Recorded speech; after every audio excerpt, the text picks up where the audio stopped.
คิดเพื่อว่าชีวิตวันข้างหน้าเฮาจะบ่สิหายไป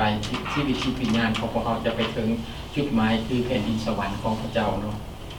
ดีไหมขอบคุณพระเจ้านั่นก็คือว่าความหักความแพงที่เฮาเว้าที่ทักทายกันเนาะก่อนที่เฮาจะฟังคำเทศนาและวันนี้พวกเฮาก็มีคำเทศนาที่จะมาแบ่งปันกันให้ได้ยินได้ฟังเส้นเดียวกันก็ขอให้พี่น้องได้อธิษฐานตั้งจิตอธิษฐานเพื่อว่าขอการทรงนำจากพระเจ้าเพื่อพระเจ้าช่วยเฮาให้เข้าใจพระวจนะของพระเจ้าที่เฮาได้ยินในวันนี้เนาะสาธุการแด่องค์พระบิดาเจ้าขอประเดชพระคุณพระองค์สำหรับวันนี้ที่พระองค์ได้ทรงเอิ้นพ่อน้อยเข้ามายืนอยู่ตรงหน้าซ่องหน้าพระพักของพระองค์เจ้าและได้ยินพระวจนะของพระองค์พระบิดาเจ้าขาก่อนที่จะได้ยินได้ฟังพระคำของพระองค์นั้นขอพระองค์ทรงโปรดเตรียมจิตจิตใจหมู่พ่อน้อยสำหรับสิ่งที่อยู่ในจิตใจของหมู่น้อยที่เป็นปรปักษ์ต่อพระคำของพระองค์นั้นออกไปจากจิตใจของหมู่พ่อน้อยเพื่อเหตุให้จิตใจของหมู่พ่อน้อยเป่าวางเพื่อที่จะต้อนรับเอาความคิดและพระประสงค์ของพระองค์เข้ามาสู่ชีวิตจิตใจนั้นข้าน้อยจึงอ้อนวอนต่อพระองค์ขอพระองค์ทรงโปรดประทานสติปัญญาให้กับหมู่ข้าน้อยด้วยเถิดเพื่อว่าหมู่ข้าน้อยจะได้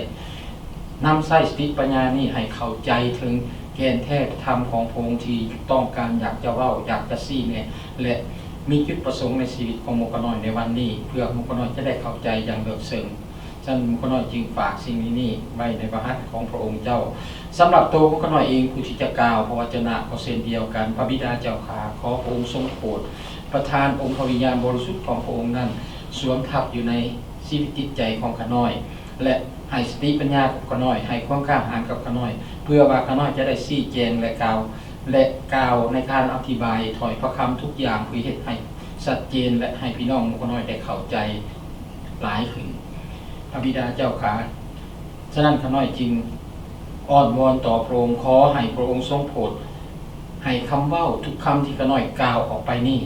ได้รับฤทธิ์อำนาจจากองค์พระวิญญาณบริสุทธิ์เพื่อเฮ็ดให้ถอยคำเหล่านั้นศักดิ์สิทธิ์และเข้าไปทำงานในจิตใจของหมู่ข้าน้อยเพื่อเฮ็ดให้ชีวิตของหมู่ข้าน้อยได้เกิดผลดีฉะนั้นข้าน้อยเองจึงอธิษฐานทูลขอต่อพระองค์เจ้าด้วยความเชื่อด้วยพระนามบริสุทธิ์ของพระเยซูคริสต์เจ้าเอเมนพี่น้องที่รักคำเทศนาของข้าน้อยในวันนี้ข้าน้อยใส่ชื่อว่าปัญญาจากพระเจ้าเมื่อกี้นี้เราก็ได้ฟังคำเทศนาของอาจารย์ซอไปก็เว้าถึงปัญญาหลายอย่างที่เราเกิดขึ้นเนาะพี่น้องที่รักเฮาขอบคุณพระเจ้าแม่นบ่ที่เฮาเป็นคริสเตียนแล้วเฮาก็มาถึงจุดนี้จุดที่แตกต่างจากคนอื่นที่คนอื่นที่หลายคนบ่มีในทิศแล้วนี่เฮาได้เว้าถึงว่าความอุดมสมบูรณ์ในพระเจ้าของพวกเฮานะพระเจ้าได้ประทานสิ่งที่เป็นสิ่งที่อุดมสมบูรณ์ที่แตกต่างจากคนอื่นจากคนทั่วไปให้กับพวกเฮาสมบูรณ์อยู่ในพระคริสต์เฮาขอบคุณพระเจ้าแต่วันนี้พวกเฮาสิมาเรียนถึงเรื่องปัญญาที่มาจากพระเจ้านั้นเป็นยังไงเฮาเข้าใจมั้ยบ่พี่น้องในทุกวันนี่เฮาคิดว่าเฮามีความฉลาดมีความฉลาดมีความรู้หลายเบิ่งมันคืออยู่แต่เฮาอาศัย Wi-Fi บ่หรืออินเทอร์เน็ตแม่นบ่ว่าจะเป็นการสนทนาของเฮาหรือซอกหาข้อมูลต่างๆก็ดียกตัวอย่างอันหนึ่งเช่นว่าเมื่อเฮาเบิ่งประวัติศาสตร์เฮาเห็นชื่อบุคคลใดคนหนึ่งที่ในประวัติศาสตร์ตัวนั้นแต่เฮาบ่ฮู้จักเฮาเห็นฮู้ของบุคคลใดคนหนึ่งขอโทษเนาะในหันแล้วเฮาบ่ฮู้ว่าคนนี้เป็นหยังมีหน้าที่แนวใดพวกเฮาก็รวมกัน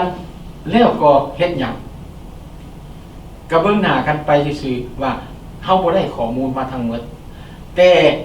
ในทุกมื้อนี้เรื่องเทคโนโลยีมันก้าวหน้าแม่นบ่เฮามีสมาร์ทโฟนให้คำตอบเฮาได้ไวกว่าที่เฮาจะคิดและคาดเดาแต่นั่นบ่ได้หมายความว่านั่นเป็นสติปัญญาของเฮาหรือเป็นความฉลาดของเฮาได้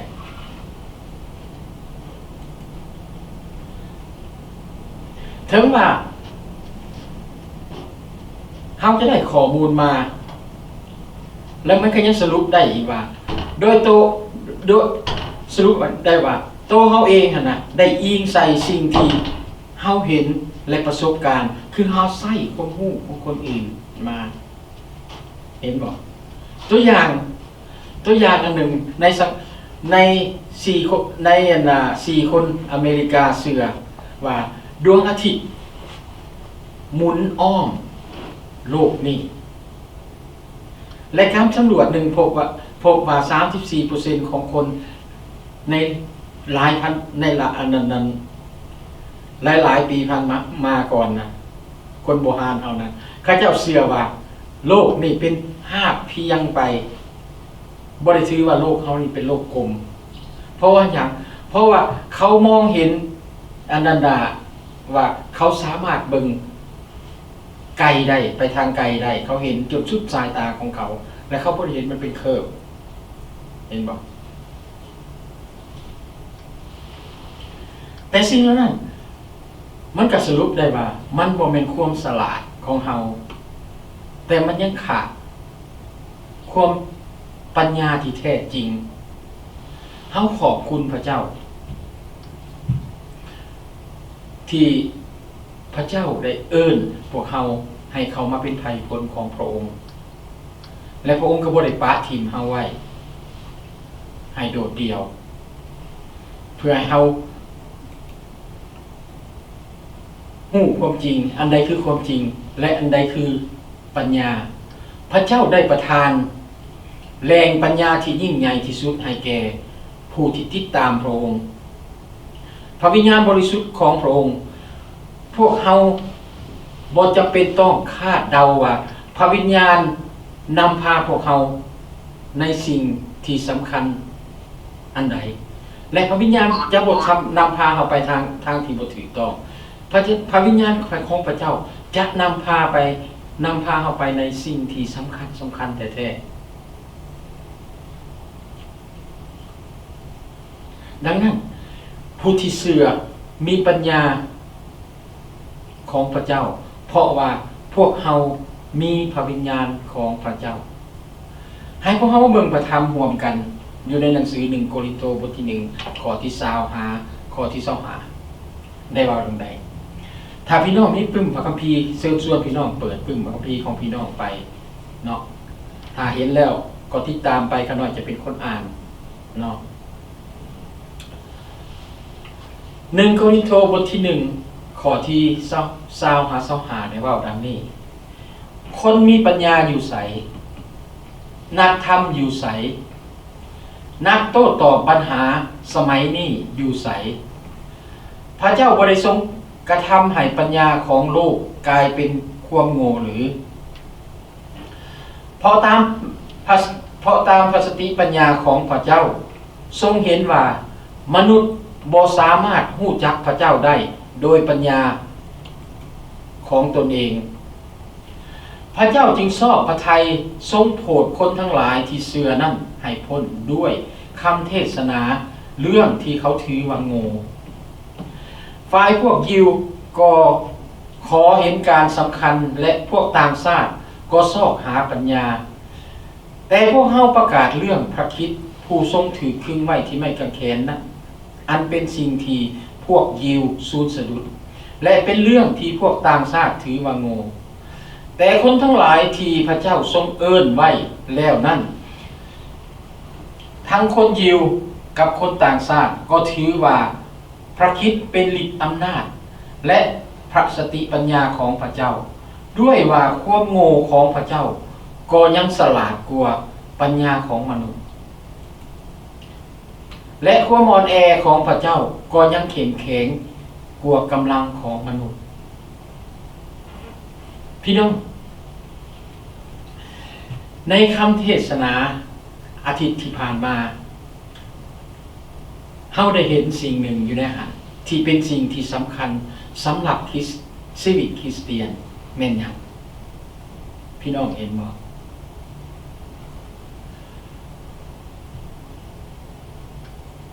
ความสำคัญนั้น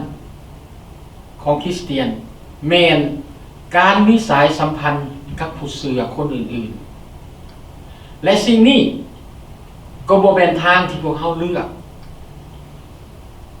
ว่าทางที่เขาเลือกเพราะว่าเมื่อพวกเขาแต่ละคนเข้ามามีสายสัมพันธ์กับพระเยซูคริสต์ผ่านทางพระกิตติคุณของพระเจ้าพวกเขาก็เข้ามาในสายสัมพันธ์ซึ่งกันและกันแม่นบ่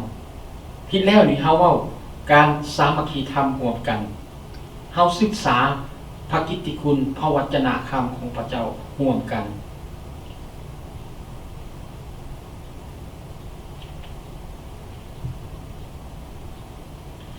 พระกิตติคุณบ่มีความหมายหยังต่อผู้ที่อยู่นอกความเชื่อของพวกเราสิ่งที่นำไปสู่สิ่งที่จะเป็นสำหรับชีวิตคริสเตียนของพวกเราแล้วพี่น้องฮู้บ่เป็นหยังปัญญา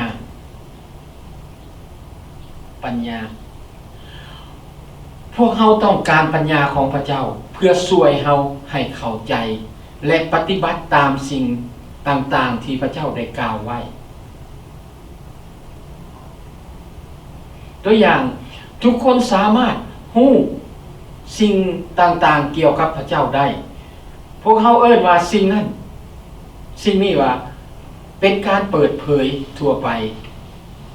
โปโลได้เขียนไว้ในหนังสือโรมบทที่1ข้อที่20ได้เว้าในนี้ตั้งแต่แรกสร้างโลกมา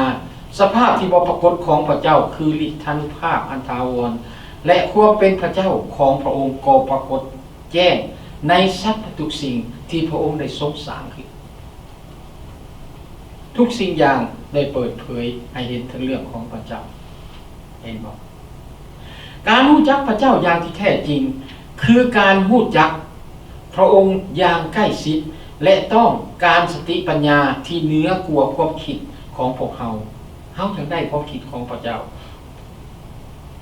แต่น่าเสียดายปัญญาที่พวกเราต้องการคือปัญญาของพระเจ้าโลกกลับถือว่าเป็นเรื่องโง่สำหรับเขาแต่สำหรับคริสเตียนพวกเราแล้วคำว่าที่เขาคิดว่าคนโลกที่คิดเขาคิดว่าเป็นความที่โง่นะเป็นความที่โง่นั่นสิ่งนี้แหละที่ช่วยให้พวกเราได้รับความรอดได้รับความพ้น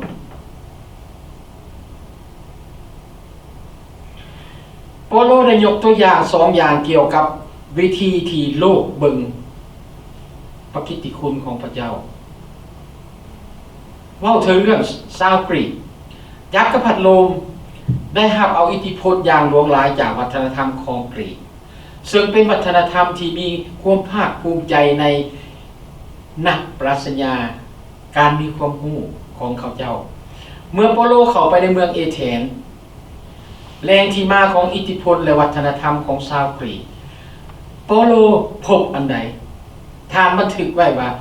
คนพวกนี้บ่เคยเสียเวลากับสิ่งอื่นใดนอกจากการจะฟังสิ่งใหม่คือโปโลได้นำเอาข่าวประเสริฐเข้าไปในที่นั้นคนพวกนี้เขาไม่ได้สนใจในเรื่องอื่นเขาสนใจที่จะฟังอันไหนมันเป็นอันใหม่เขาสนชอบหาความรู้การเป็นมีปรัชญาของเขาต้องการสิ่งเหล่านั้นเห็นบอกพวกเขามักคิดแบบนักปรัชญาพวกเขามีความคิดมีเหตุผลพวกเขาบ่มีความคิดที่มีเหตุผลสำหรับเรื่องไม่ขังแข็งของพระเยซูคริสต์ในใจของพวกเขาในใจของพวกเขาพระเจ้าที่บ่สามารถเอาชนะการที่ถือครึงไม่ในไม้กางเขนที่เป็นสิ่งที่น่าอับอายบ่แม่นพระเจ้าของเขานี่แม่นความโง่จ้าสำหรับคนต่างชาติเรื่องของเป็นเรื่องไม้กางเขนนะเป็นเรื่องโง่จ้าเพราะว่าถ้าเป็นพระเจ้าในความคิดของเขานะถ้าเป็นพระเจ้า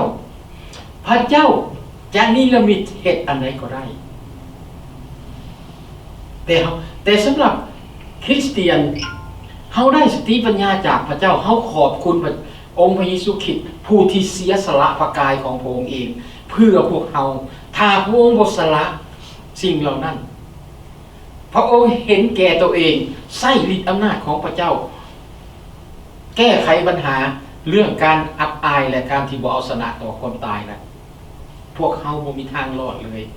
พวกเฮาสอบหาคนทางที่จะรอดบ่ได้เพราะเฮาบ่ฮู้ว่าเฮาจะสร้างบุญหลายปานใดเฮาจึงจะได้ไปสวรรค์มีไผฮู้ได้แน่ว่าค่อยสร้างกองบุญอันนี้แล้วถ้าค่อยจะได้ไปเนาะมีแต่เฮาเฮ็ดแล้วเฮ็ดอีกนั่นเป็นความดีใจของพวกเฮาฉะนั้นเรื่องไม้แขนน่ะจึงเป็นความโง่ของโลกที่บ่เข้าใจแต่เป็นความฉลาดของคริสเตียนที่เข้าใจถึงน้ำพระทัยของพระเจ้าอันที่สองคือชาวยิวในระหว่างการปฏิบัติราชกิจของพระเยซูคริสต์ในโลกนี้ชาวยิวเขาเจ้าขออย่างเขาเจ้าขอให้พระเยซูคริสต์แสดงหมายสำคัญที่บ่งบอกว่าพระองค์เป็นพระเมสสิยา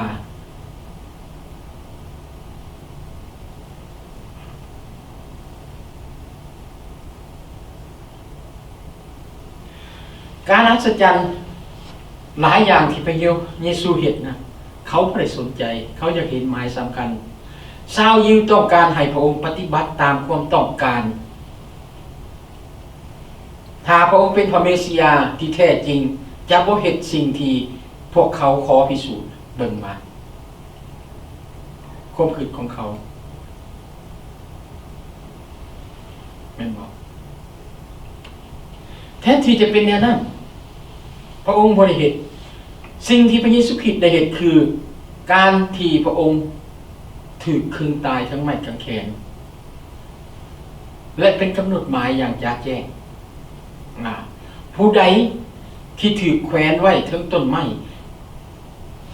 ก็อยู่ภายใต้คำสาปแช่งของพระเจ้า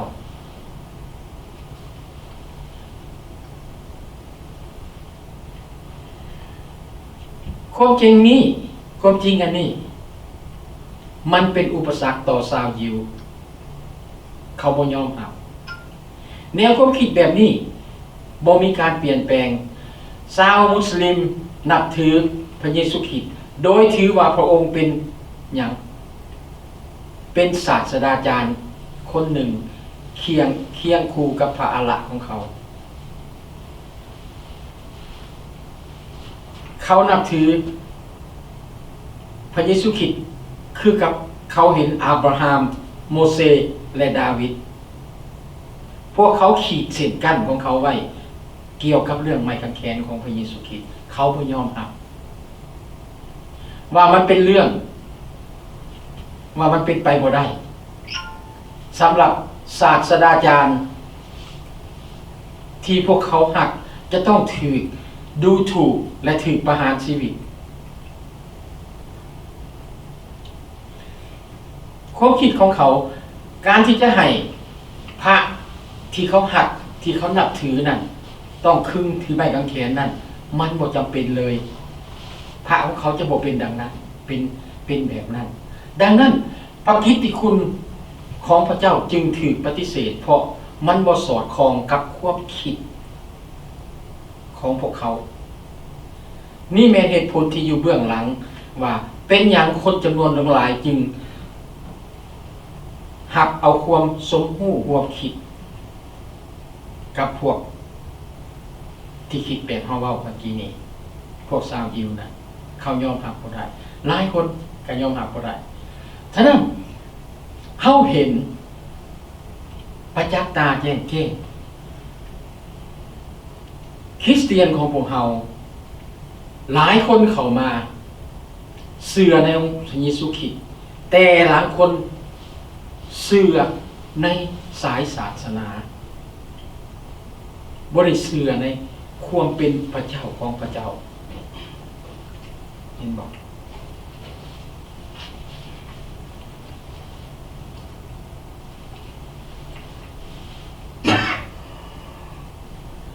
นี่แม่นเหตุผลที่อยู่เบื้องหลัง ว่าเป็นอย่างคนจ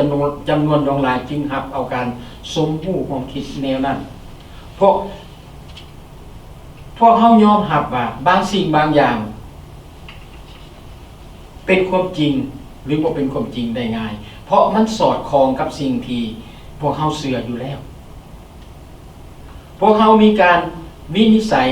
หรือการกันตอง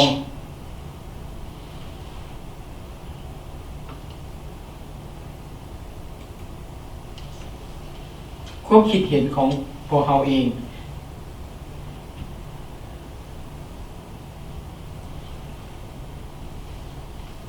เขาฮู้ว่าบ่มีปัญญาของมนุษย์คนใดที่จะคิดถึงว่าเรื่องไม้กางเขนนั้นมันเป็นเรื่องสำคัญแต่อยู่ในโรมบทที่5ข้อที่8ได้ว่าจังไดแต่ฝ่ายพระเจ้าได้ทรงแสดงความหักของพระองค์แก่เอาทั้งหลายคือในขณะที่พวกเฮายังเป็นคนผิดบาปอยู่นั่น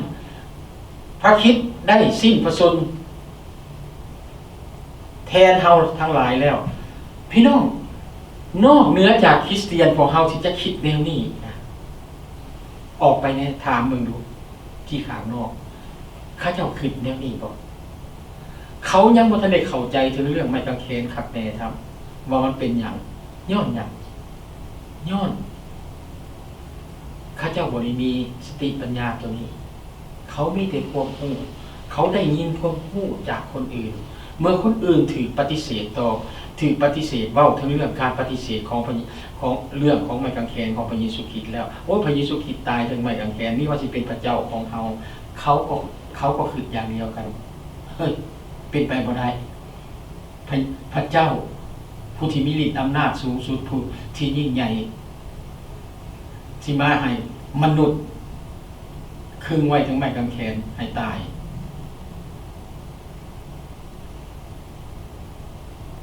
เขาบ่มีสติปัญญาที่จะเรียนรู้เรื่องนี้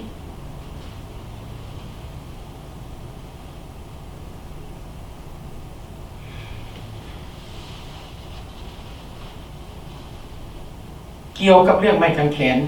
ของพระเยซูคริสต์นั้นบ่ได้ยกย่องหรือให้ความภูมิใจของเขาหรือสอดคล้องกับเหตุผลของพวกเขาแต่มันเป็นความจริงที่เฮ็ดให้พวกเขาได้รอดมันจะฟังคือว่าโง่สำหรับคนที่บ่รู้จักกับพระเจ้าแต่ความโง่จ้านี่แหละที่ช่วยพวกเขาให้รอดบ่มีปัญญาของมนุษย์คนใดที่สามารถจะเอาชนะความบาปของตนเองมีไผในบ่พี่น้องมีถามตัวเองดูว่า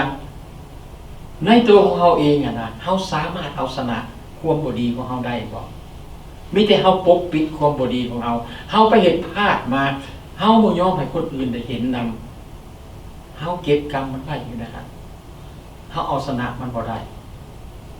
แต่ไม่คำแขนของพระเยซูคริสต์เจ้าเอาชนะมันได้เอาชนะมันได้พระคำบอกเขาในไหนความโง่ของพระเจ้าก็ยังฉลาดกว่าปัญญาของมนุษย์และความอ่อนแอของพระเจ้าก็ยังเข้มแข็งกว่ากำลังของมนุษย์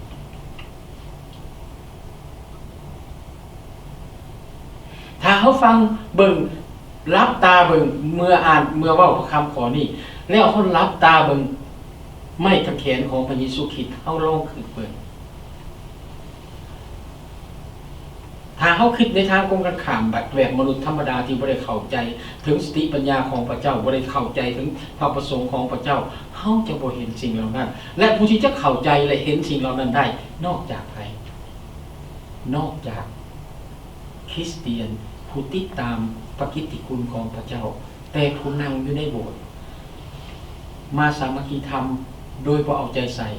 เขาจะบ่เข้าใจเรื่องนี้พี่น้องลุกเถิดตื่นเถิดถ้าเขาเข้าใจเรื่องนี้เขาจะเฮ็ดให้ความสมบูรณ์ของโบสถ์ของเขานี่ก้าวไปอีกขั้นหนึ่งเขาจะบ่โต้แย้งกันเขาจะเห็นสิ่งที่ดีเกิดขึ้นเขาจะเว้าเป็นเสียงเดียวคือเว้า เรื่องไม้กางเขนของพระเยซูคริสต์1 โครินธ์บทที่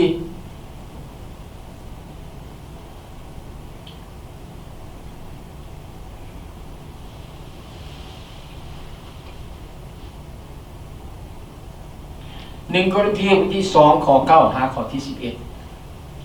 Good morning. แต่มีคำเขียนไว้ในพระคัมภีร์แล้วว่าสิ่งที่ตาบ่เห็นหูบ่ได้ยินและสิ่งที่มนุษย์คิดบ่ออกคือสิ่งนั่นแหละที่พระเจ้าได้จัดแจงไว้สำหรับคนที่รักพระองค์แต่พระเจ้าได้ทรงแสดงสิ่งเหล่านั้นแก่เฮาทั้งหลายทางพระวิญญาณเพราะว่าพระวิญญาณทรงยังฮู้ทุกสิ่งแม้เป็นความล้ำลึกของพระเจ้าด้วยว่าไผหนออาจจะฮู้ความคิดของมนุษย์ได้เว้นแต่จิตวิญญาณภายในมนุษย์ผู้นั้นเองดังนั้นแหละพระทัยของพระเจ้าบ่มีผู้ใดฮู้ได้เว้นแต่พระวิญญาณของพระเจ้าเท่านั้นเฮาเห็นความเปรียบเทียบ2อย่างจิตวิญญาณของมนุษย์กับจิตวิญญาณของพระเจ้าจิตวิญญาณของพระเจ้าสามารถค้นเบิ่งความลึกลับแม้แต่เรื่องความลึกลับของพระเจ้าจิตวิญญาณฮู้จึงนำมาสอนเฮาพระเยซูคริสต์จึงบอกว่าพระวิญญาณบริสุทธิ์องค์ที่เฮาใส่มานั่นแหละจะนำพาพวกเจ้าและสั่งสอนพวกเจ้าพี่น้องที่รักหลังจากที่โปโลได้แสดงให้เห็นถึงความได้แสดงให้เฮาเห็นถึงอันน่ะว่าปัญญาอันพวกโลกเข้าใจว่าปัญญาให้เฮาเห็นปัญญาที่โง่จ้าของโลกแล้วโปโลยังได้เตือนชาวโครินโธว่าพวกเขาบ่ได้ดีไปกว่าสติปัญญาของพระเจ้าถ้าเขาจะเบิ่งอยู่ในโครินโธบทที่1 โครินโธบทที่1ข้อที่26-31บอกว่าพวกเขาบ่มีปัญญาของตนเองแต่พระเจ้าได้ใช้ความอ่อนแอของพวกเขาให้เฮ็ดให้พวกเขาเข้มแข็งและอับอายความอ่อนแอของพวกเขานั่นใด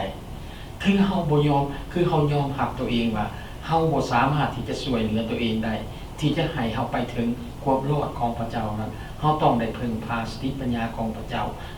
คือการพึ่งพาในไม้กางเขนของพระองค์ไม้กางเขนของพระเยซูคริสต์คือสติปัญญาของพระเจ้า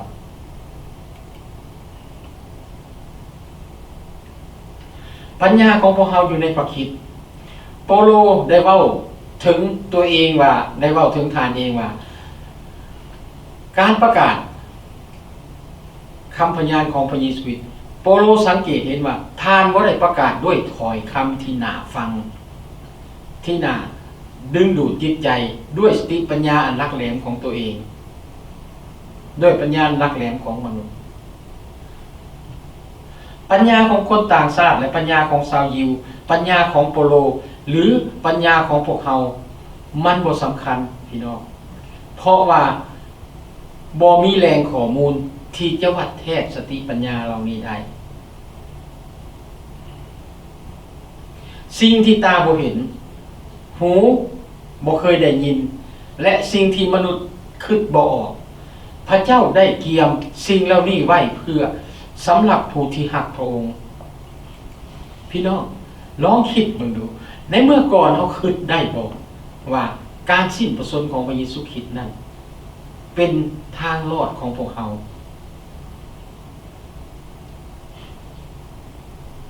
บ่ได้คิด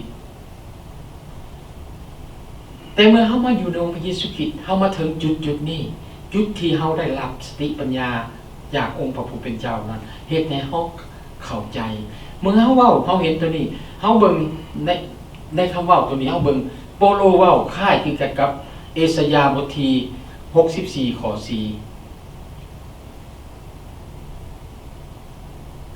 ซึ่งเขียนขึ้นไปถึงพวกชาวยิวที่บ่เชื่อฟังและถือเนรเทศให้ไปเป็นเสลยในบาบิโลนตอนนั้นเขาได้เฮ็ดหยังเมื่อเขาเป็นดังนั้นพวกเขาได้ห้องหาพระเจ้าพระเจ้าได้ช่วยพวกเขาให้รอดพ้นในสมัยของพระองค์ พระเจ้าได้ช่วยเหลือเป็นการส่วนตัวดังนั้น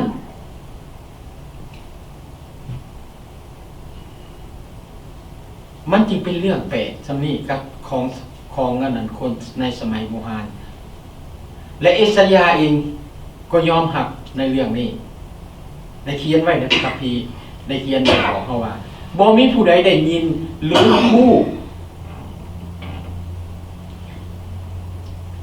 ขอโทษอ่านใหม่บ่มีผู้ใดได้ยินหรือฮู้ด้วยหูหรือตาได้เห็นสิ่งทั้งหลายที่พระองค์ได้ทรงเตรียมไว้เพื่อบรรดาผู้ที่คอยท่าพระองค์นอกเหนือพระองค์บ่มีไผฮู้ชาวอิสราเอลบ่เข้าใจสิ่งเหล่านี้และพระองค์ได้ช่วยกู้และนำพาประชาชนของพระองค์เห็นบ่กลับไปยังถิ่นฐานของพวกเขาในวิธีที่บ่สามารถจินตนาได้ดังที่พระเจ้ากล่าวผ่านเยเรมียาว่าเพราะเฮาฮู้แผนการที่เฮามีสำหรับเจ้านี่แม่นคำประกาศของพระเจ้าแผนการเพื่อสันติสุขบ่แม่นแผนการเพื่อความทุกข์ลำบากเพื่อให้อนาคตที่คาดหมายไว้แก่เจ้าในพระเจ้าบ่มีที่ว่าพระเจ้าจะนำพาเฮาไปในทางที่บ่ถูกต้องพระเจ้ามีแผนการพระเจ้าฮู้แผนการฮู้ของเฮาแต่ละคนพระเจ้ามีแผนการของให้กับพวกเฮาแต่ละคน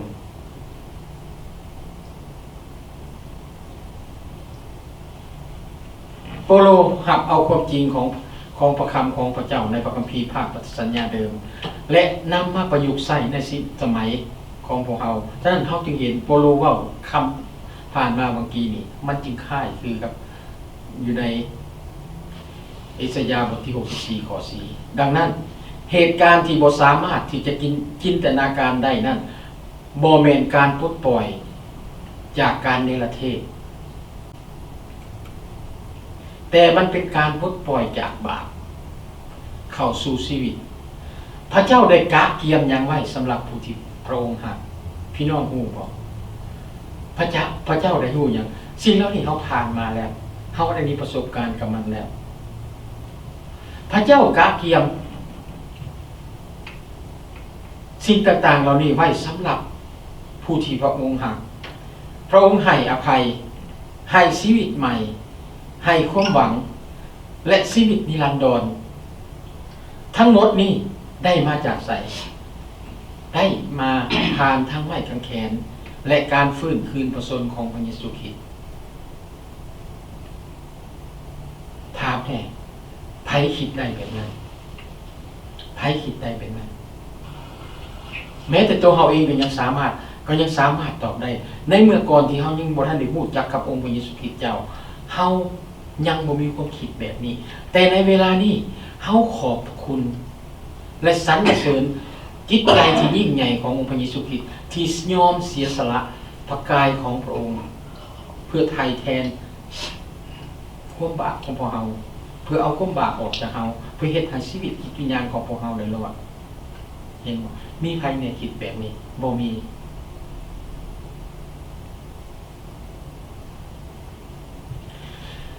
ถ้าความรอดและวิธีที่พระเจ้าได้ทำงาน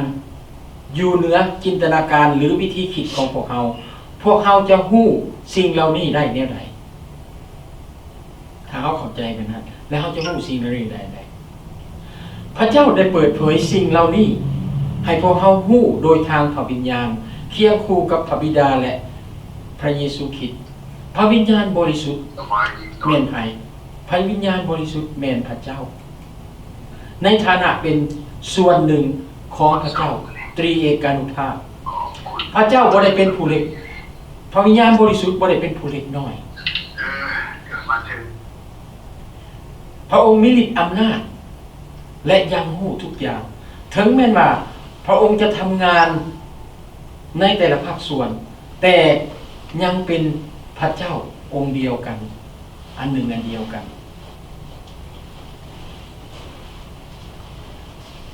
บ่มีสิ่งใดเกี่ยวกับพระเจ้าที่ถูกเสื่อมไว้จากพระวิญญาณบริสุทธิ์พระวิญญาณบริสุทธิ์ของพระเจ้าค้นคว้าหาทุกสิ่งทุกอย่าง แม้แต่ความลึกลับของพระเจ้าพระองค์เป็นแหล่งข้อมูลที่เชื่อถือได้เพียงแหล่งเดียวของพวกเรา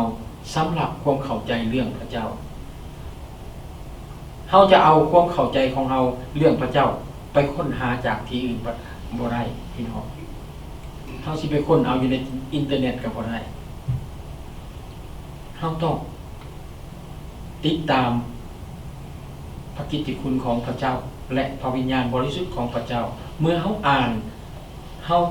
จะอ่านเราต้องอธิษฐานอ้อนวอนขอความทรงนำขอการทรงนำจากพระวิญญาณบริสุทธิ์เพื่อช่วยพวกเราให้เข้าใจในสิ่งเหล่านี้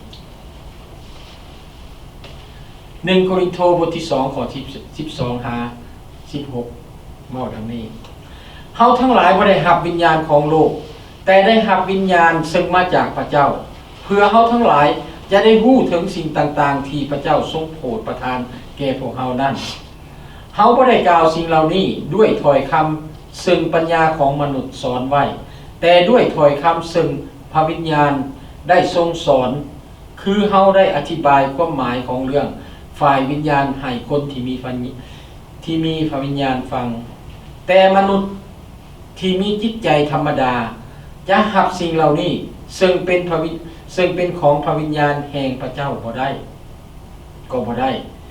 เพราะเขาเห็นว่าสิ่งเหล่านี้เป็นความโง่และเขาบ่สามารถเข้าใจได้เพราะว่าที่จะเข้าใจสิ่งเหล่านี้ได้ก็ต้องอาศัยพระวิญญาณ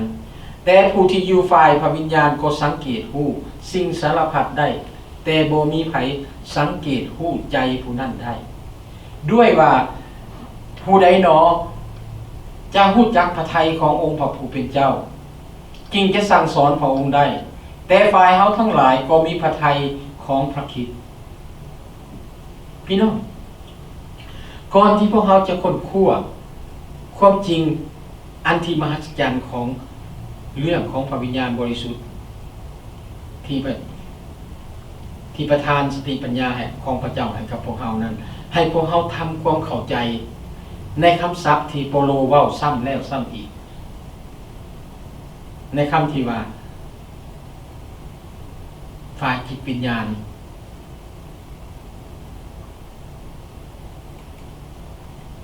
นี่แม่นคำศัพท์ที่นิยมชมชอบใช้ในวัฒนธรรมสังคมของพวกเราแต่มันยากที่จะรู้ความหมายว่าเมื่อเขาใช้นั่นมันหมายความว่าแนวไหนแม้แต่คนที่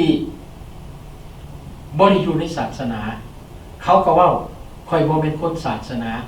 ข่อยเป็นคนมีวิญญาณมันได้กลายเป็นคำเว้าที่บ่คลุมเครือและบ่ชัดเจนหลายๆคนก็เว้ามาด้วยความหมายที่เขาต้องการอยากให้มันเป็นแต่ทิ้งที่ถึกสุดสิ่งที่ทางพระวิญญาณถือว่าเบิ่งว่ามันได้แม่นว่าพระวิญญาณนั้นมันอยู่เหนือห่างกายของเราเพราะเรามีจิตวิญญาณและเราบ่รู้จักวิญญาณนั้นมันอยู่ในส่วนใดของห่างกายของเราแต่เรารู้ว่าเมื่อใดจิตวิญญาณตัวนี้หักออกจากห่างกายของเราออกไปแล้วห่างกายตัวนี้ของเราเห็นหยังใช้งานบ่ได้เอิ้นว่าตายแต่การใช้คำนี้ของโปโลแม่นเฉพาะเจาะจงโปโลใช้คำว่าฝ่ายวิญญาณเพื่ออ้างอิงถึงสิ่งที่เกี่ยวข้องกับพระวิญญาณบริสุทธิ์ของพระเจ้า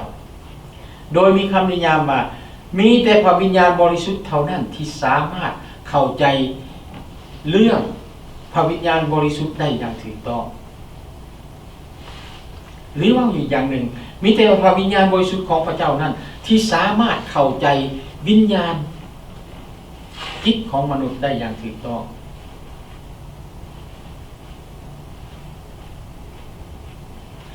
นี่บ่ได้หมายความว่าผู้ที่บ่เชื่อบ่มีความเข้าใจและบ่มีการแสดงความรู้หรือปัญญาในด้านใดด้านหนึ่งของชีวิตของข้าเจ้า แต่ว่าเมื่อเขาเว้าถึงพระกิตติคุณของพระเจ้าแล้วผู้ที่บ่เชื่อก็บ่แม่นคนที่บ่ฮู้หยังเลยเปาโลยอมรับผู้ที่บ่เชื่อว่าเขาสามารถรับรู้บางสิ่งบางอย่างถึงอย่างใดก็ตามถ้าบ่มีพระวิญญาณบริสุทธิ์มามีส่วนร่วมบ่มีไผสามารถรับเอาพระกิตติคุณของพระเจ้าได้ถ้าพระวิญญาณบริสุทธิ์บ่นำพาบ่มีผู้ใดเข้ามาถึงพระเยซูคริสต์ได้ในความคิดของพวกเราเองบ่เคยคิดถึงพระเยซูคริสต์แม้แต่ในเวลานี้เฮาได้ยินเสียงประกาศได้เสียงเว้าคือข้าพเจ้าเว้าวิดีโอนี้นะพี่น้องเหลือตาเห็นอยู่ใน YouTube ในออนไลน์ผู้ที่บ่รู้จักคำพระเยซูคริสต์ก็เหลือตาสั่งแล้วบ่ยอมรับแล้วบ่ยอมพิจารณาอีก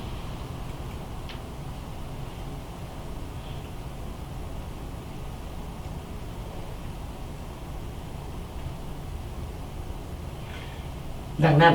ความเข้าใจของพวกข้าเจ้าเกี่ยวกับความจริงทางฝ่ายจิตวิญญาณจึงมีข้อจำกัด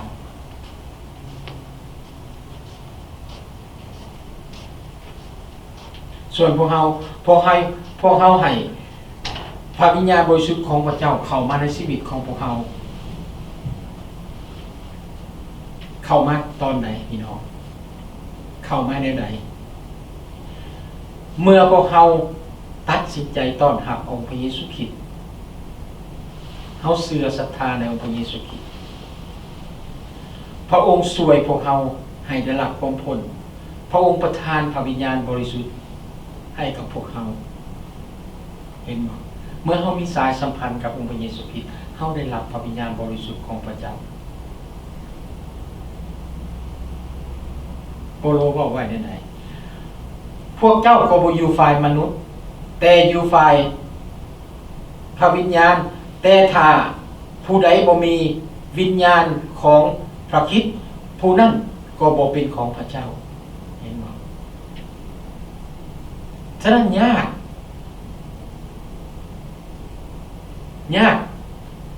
เหลือทนที่เฮาเห็นดังนั้นแหละในการแนะนำของหลายๆอาจารย์ที่บอกเฮาเมื่อเวลาเฮาออกไปประกาศเฮาต้องเข้าใจตัวนี้คนที่เขาเจ้าบ่ฮู้จักกับพระเยซูคริสต์เขาบ่มีพระวิญญาณนั่นเขาจะบ่เข้าใจเขาบ่เป็นของพระเยซูคริสต์แต่พระเยซูคริสต์หักคนบาปเหล่านั้นให้เฮาไปฉะนั้นเฮาต้องเข้าใจว่าเหตุผลที่เขาบ่เข้าใจเขาเพราะว่าเขาอยู่นอกอยู่ห่างไกลจากพระเจ้าอยู่ห่างไกลจากองค์พระเยซูคริสต์เฮาจะต้องได้ช่วยเหลือเขา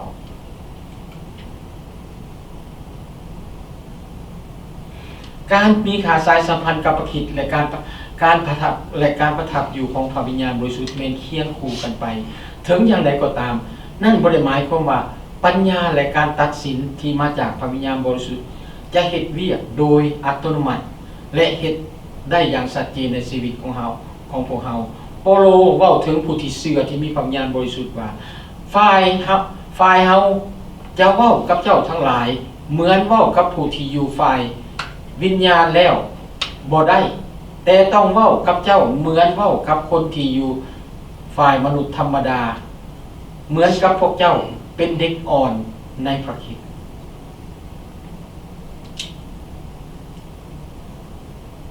นั่นคือเปาโลได้บอกครับ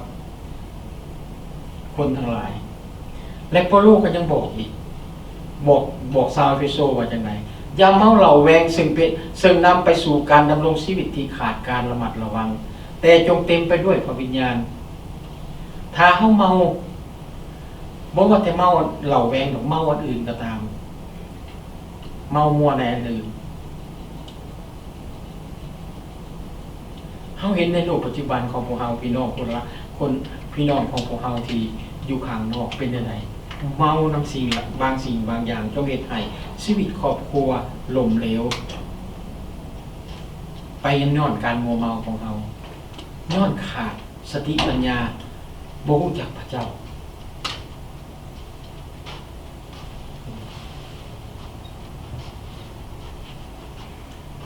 คำเว้าตัวนี้แม่นเปาโลเว้ากับผู้ที่เชื่อแล้วดังนั้นเพิ่นจึงบอก พวกเขาว่าจำเป็น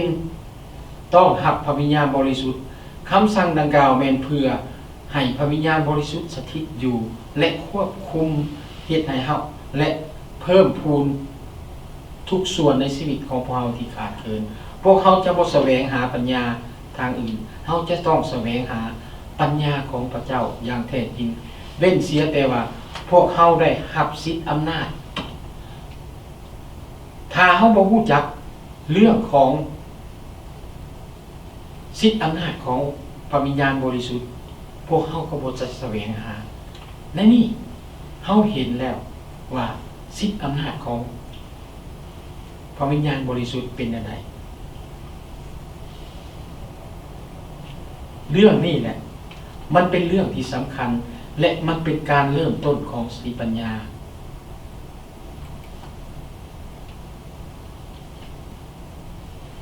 พี่น้องที่รักสรุปสุดท้ายเมื่อพวกเขาดำรงชีวิตแบบนั้นพวกเขาจะสรุปได้ว่าโปโลว่าพวกเขามีจิตใจถ้าเขาติดตามพระคริสต์อย่างนั้นพวกเขาจะมีจิตใจเมื่อเข้าใจสติปัญญาของพระเจ้าเขาจะเกิดมีจิตใจของพระเยซูคริสต์พวกเขาจึงต้องการอยากอยู่ภายใต้อำนาจของพระวิญญาณบริสุทธิ์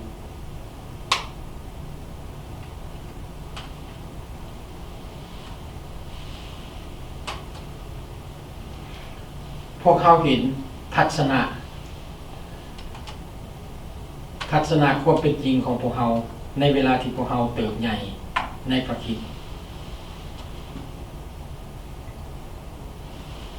เขาเป็นใดๆพี่น้องเมื่อเขาได้รับสติปัญญาเมื่อเขารู้เขาเข้าใจเขาเห็นถึงคุณค่าของไม้กางเขนเขาเริ่มมีความคิดเหมือนดังพระเยซูคริสต์เขาเห็นนะพระเยซูคริสต์บอกว่าเขาจะหักคนอื่นหลายขึ้นดังที่เขาได้เคยบอกมาพระเยซูคริสต์บอกเขาเป็นอย่างให้เขาหักเพื่อนบ้านเหมือนหักตนเองถ้าเขาบ่ได้ติดตามสิ่งเหล่านี้ถ้าเขาบ่ได้กวดบ่ได้สำรวจเบิ่งสติปัญญาของพวกเขาว่าเขาได้รับสติปัญญาของเขาจาก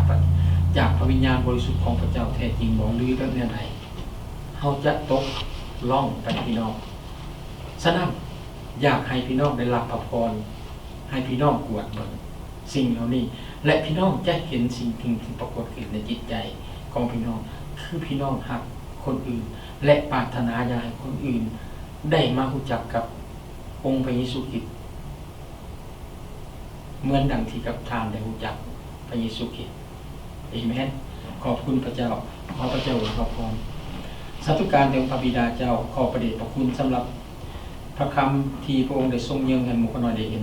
ในมื้อนี้และก็ขอให้พระคำนี้สกองอยู่ในจิตใจของหมู่คนน้อยและให้หมู่คนน้อยได้เฮ็ดทุกสิ่งอย่างขอให้ประทานขอให้สติปัญญาของพระองค์เจ้านั้นสถิตอยู่ในหมู่คนน้อย สืบไปเพื่อหมู่คนน้อยจะได้รู้และได้เฮ็ดทุกสิ่งอย่างเพื่อเป็นการเข้าส่วนในการประกาศข่าวประเสริฐของพระเยซูคริสต์เจ้าฉะนั้นหมู่คนน้อยจึงอ้อนวอนและอธิษฐานต่อพระองค์เจ้าด้วยความเชื่อและพระนามบริสุทธิ์ของพระเยซูคริสต์เจ้าอาเมน